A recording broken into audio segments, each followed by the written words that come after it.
살펴볼게요. 첫 번째, 이불을 젖히고 이거를 해라. 이불 젖히고 하품을 개어라? 이불을 개어라. 기지개를 켜라. 이건 뭐 습관이랄 것도 없는데요, 교수님. 이거 아침에 일어나자마자 갑자기 일어나셨는데 침대에서 내려오시면서 어지러움증을 겪으신 분들 상당히 많으실 것 같아요. 사실 그게 우리 몸이 준비가 안 된 상태에서 갑자기 일어나서 생기는 우리 자율신경이나 이런 기능들이 준비가 안 돼 있는 상황에서 움직여서 그런 거거든요. 그런 걸 예방하기 위해서 밤사이 이제 그 안 썼던 근육이라든지 또 심장의 여러 가지 혈관의 그 심장의 역할을 해서 혈관의 그 혈액의 분포라든지 이런 것들 조절해 줄 필요가 있습니다. 그런 준비를 위해서 아침에 일어나자마자 이 기지개 한번 크게 펴시고 일어나시면은 이런 다양한 문제들을 해결할 수 있는 좋은 방법이기 때문에 5분 습관 중에 첫 번째로 아침에 일어나자마자 기지개를 펴라 명심해 주셨으면 좋겠습니다. 아니 꼭 기억해야겠어요. 저는 아침에 일어나자마자 더 자야지 하고 들어갔는데 기지개를 좀 활짝 펴야겠네요. 그러면 교수님 기지개를 쫙 펴자마자 그냥 뻘떡 일어나면 될까요? 뭐 그렇게 하면은 좀 또 무리가 되니까요. 예. 가볍게 스트레칭을 해주면 거기에 근육도 좀 이완이 되고 움직일 때 훨씬 부드러워질 수는 있습니다. 그리고 그 스트레칭 하기 전에 또 몸을 충분히 또 이완하는 거 기본으로 먼저 해주면 좋은데 제일 쉽게 할 수 있는 게 일단 침대에 누워 있잖아요. 그러니까 누워 있는 상태에서 손등이랑 팔꿈치를 선서 자세를 해주는 거거든요. 그러면 선서. 누워 있을 때 이게 땅에 닿아야 됩니다. 그러니까 침대 바닥에. 근데 대부분 경우에는 한쪽이 뭐 안 닿거나 이렇게 되면 어깨에 있는 주변의 근육이 짧아져 있는 거예요. 그러니까 그럴 때는 어떻게 하냐면 완전히 힘을 빼서 날 잡아잡수으로서 누워가지고 있으면 쭉 이게 떨어져요. 그러니까 그걸 붙인다는 상태에서 거기서 만세까지 해줘서 만세요? 예. 이게 안 뒤에 올라가면 닿아야 어떡하죠? 되니까 그렇게 닿는 자세로 이렇게 해주면 이완이 충분히 되는 겁니다. 날 잡아 잡수.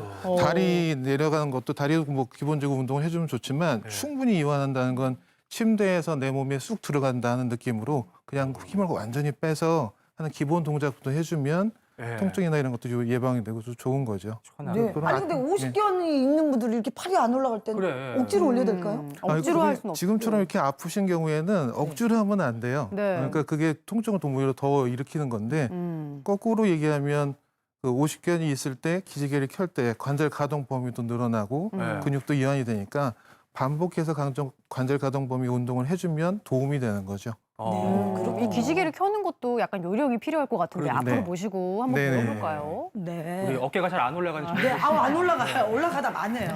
좀 배워보겠습니다. 그래서 네. 누워서 하는 것도 있지만 우리가 일상생활에서 의자에 앉아서 뭐 컴퓨터를 하거나 일을 할 때 그때 이제 해주는 방법을 알려드리면요.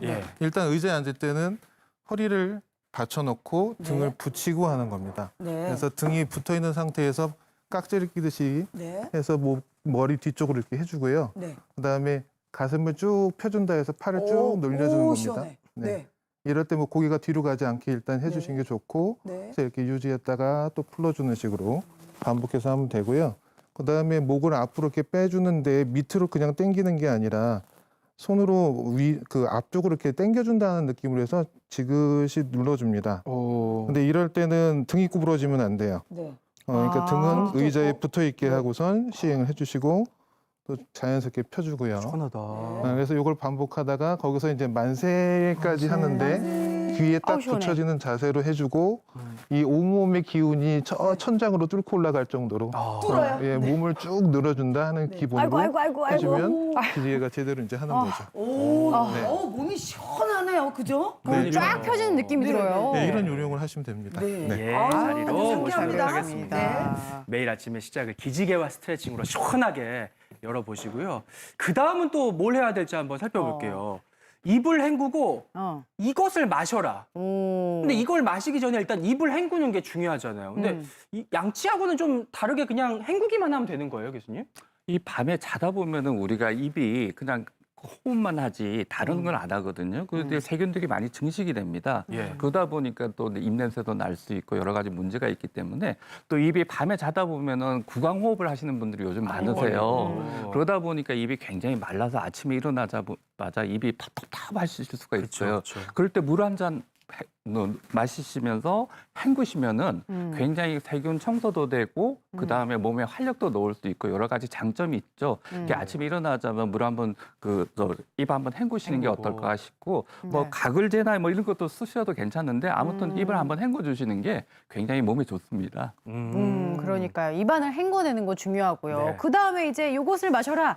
방금 살짝 정답이 공개가 됐어요. 입을 헹구고 바로 미지근한 물을 마셔라. 요게 도움이 또 된다고요, 교수님. 예, 너무 뻔한 소리로 들으실지 모르겠어요. 그런데 굉장히 중요한 내용입니다.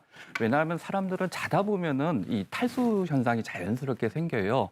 그러다 보면은 아침에 일어나자마자 입맛도 없고 괜히 몸이 뭐 무거워지고 여러 가지 현상들을 겪게 되는데요.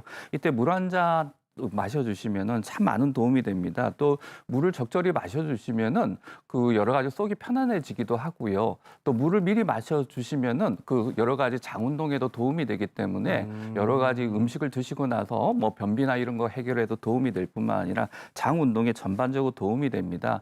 그리고 또 아침에 또 가시는 분들이 계세요. 근데 뭐 식사하실 때마다 마찬가지지만은 물을 미리 마셔주시면요. 네.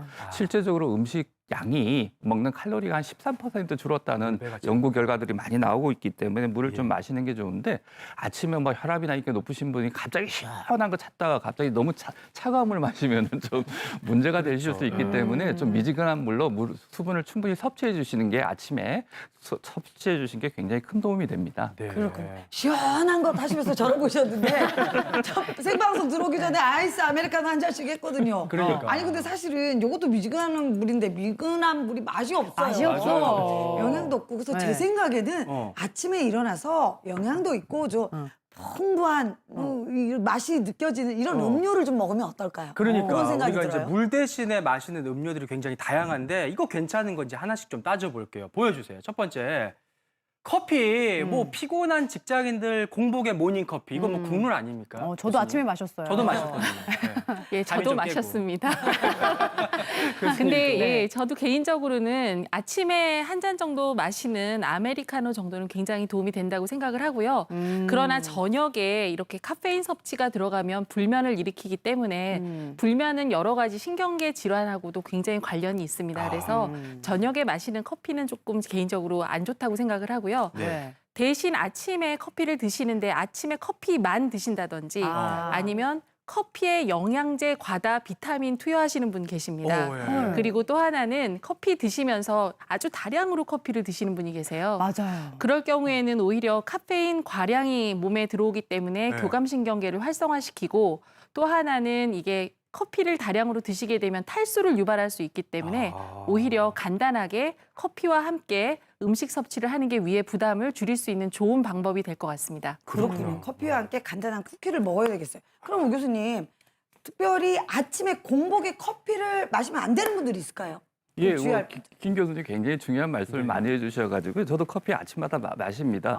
굉장히 그 각성도적 효과가 있죠. 근데 밤에 이게 역류성 식도염 마시잖아요. 근데 역류성 식도염 위산이 거꾸로 식도적으로 역류되는데 그런 게 심하신 분이 밤사이에 역류된 그 식도염이 있는 상황에서 아침에 일어나서 커피를 마시면은 아무래도 자극이 되고 또 그 괄약근이 아주 헐거워지기 때문에 식도염 증상이 심할 수 있기 때문에 좀 피하시는 게 좋고요.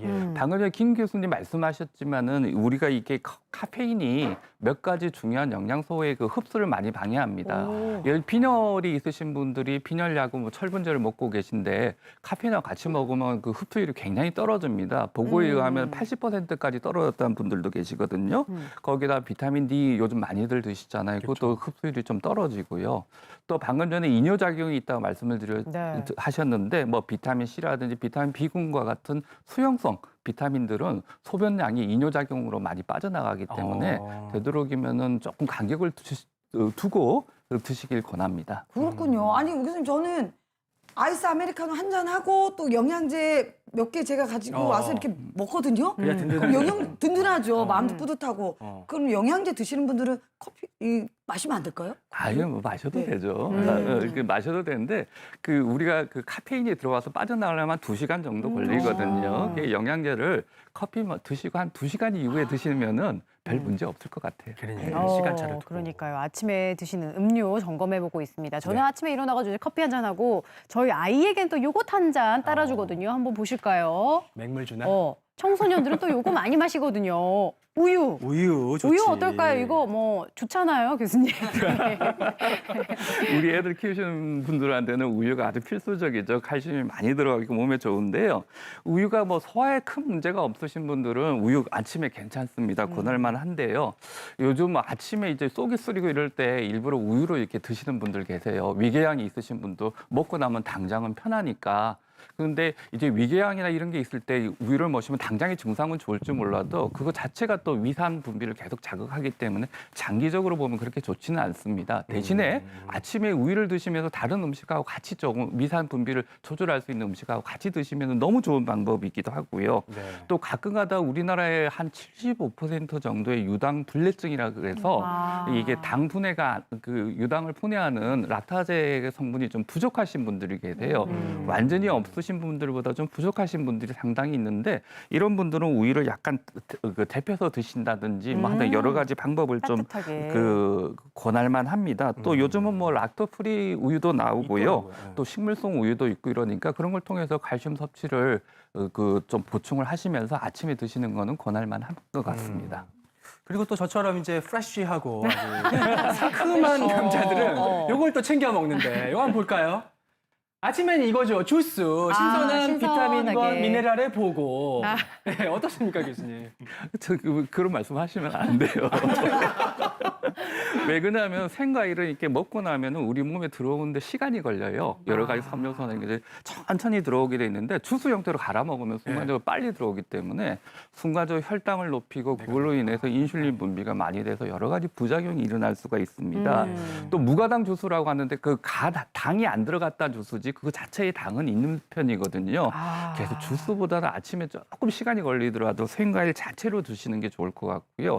그 다음에 이제 주스 그 약을 드실 때 주스하고 같이 이렇게 물 대신 물 같이 대신 드시는 분들 넘어가라고. 계세요. 근데 이제 과일 주스하고 같이 먹는 거는 그렇게 권할 만하지는 않습니다. 예를 들어 대표적으로 이야기 많이 나오고 있는 게 자몽 주스인데요. 자몽 주스 자체는 괜찮은데 약하고 같이 드실 때는 우리 간에서 대사 과정에 사이토크롬 P450이라는 그 대사 반응을 하는 예. 그 기전이 있는데 네. 거기에 여러 작용을 해서 뭐 혈압약을 드시는 분이 혈압약의 농도가 굉장히 높아진다든지 하여튼 여러 부작용이 있을 수 있기 때문에 약은 물과 같이 드시길 권하고요. 그다음에 주스보다는 생과일로 드시길 권하고 싶습니다. 제가 당이 높은 이유가 있었네요, 교수님.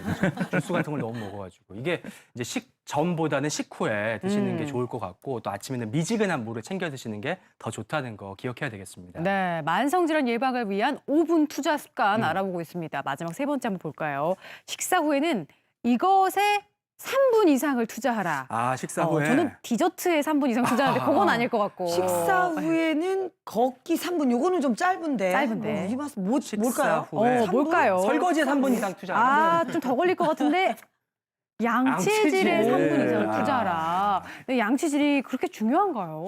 그 뭐 잔소리 같이 들리실지 모르겠지만 잘 아시는 내용일 수 있지만 정말 중요합니다. 아침에 밤에 자다가 입안에 있는 세균들이 여러 가지 그 치주염이나 이런 걸 일으키면은 그 치주염 자체가 여러 가지 당뇨병이나 여러 가지 심혈관 질환과 연관성이 있다는 건 이미 잘 알려져 있고요. 또 치아가 많이 빠진 채로 이렇게 계신 분들은 치매 발병의 위험이 높다는 연구 결과들도 최근에 많이 나오고 있습니다. 그래서 이런 걸 예방하기 위해서 식사 후에 3분 양치질 꼭 잊지 말아주시길 바랍니다.